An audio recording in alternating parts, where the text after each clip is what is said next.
Maraming salamat, Lord. Lagi ka nakagabay sa akin. Sa rami ng pinagdaanan ko sa buhay, nandiyan ka. And of course, marami pong salamat sa aking legal team, kina Attorney Alma Malyonga, sa hindi niyo po pagbitaw at pagsama sa akin hanggang sa huli. Denise Cornejo, Cedric Lee at dalawa pang individual na sangkot sa pagkakabugbog kay Vong Navarro, nahatulan na ng habang buhay na pagkabilanggo. Vong Navarro, lubos ang pasasalamat sa nangyaring hustisya, lalo na sa suporta na galing sa pamilya at kaibigan niya. Ito ang buong storya. Trending ngayon sa social media sina Denise Cornejo at Cedric Lee matapos silang hatulan ng life imprisonment dahil sa serious illegal detention case na isinampa ng aktor at host na si Vong Navarro laban sa kanila.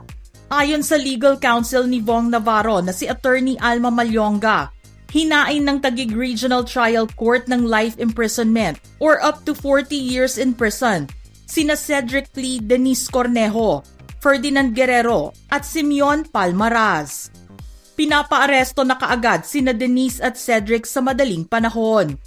Matatandaan na sina Cedric Lee at Denise Cornejo ang nagpadakip at nambugbog kay Vong Navarro noong 2014. Labis naman ang pasasalamat ni Vong Navarro sa naging hatol ng Taguig RTC laban kina Cornejo at Lee.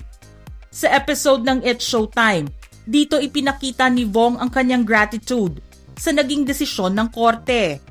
Nagpasalamat siya sa RTC Taguig branch, sa judges at court staff. Hindi nakalimutan ni Vong pasalamatan ang ABS-CBN management, ang dati niyang dance group na Street Boys, at ang kanyang Showtime family sa lahat ng suporta sa kanya.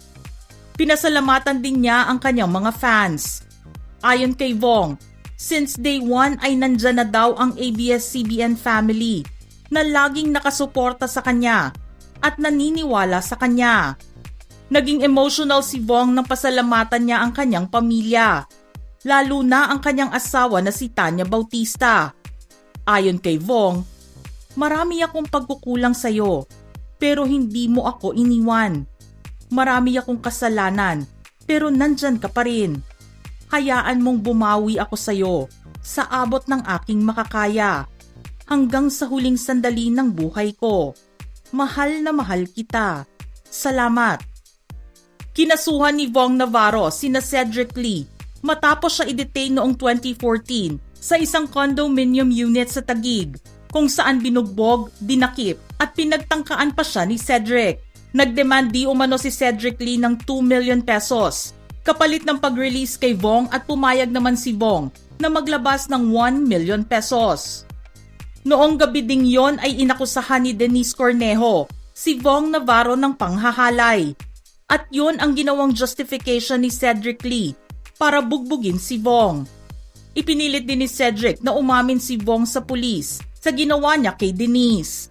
Ngunit naging doubtful ang mga tao sa sinabi ni Denise laban kay Vong nang lumabas ang CCTV footage ng condominium. Naging inconsistent pa ang mga claims ni Denise laban kay Vong Navarro. Naging malaking kaguluhan din ang nangyari sa legal battle ni Vong Navarro, Cedric Lee at Denise Cornejo.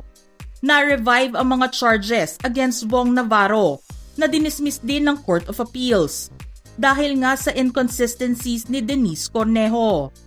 Binawi din ng Court of Appeals ang kanilang pagkakadismiss ng kaso noong 2022 at dito na sumuko si Vong sa NBI.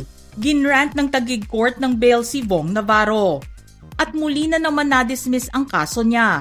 Iginiit at pinanindigan ni Vong Navarro ang kanyang pagiging inosente sa kabila ng mga legal battles na ito.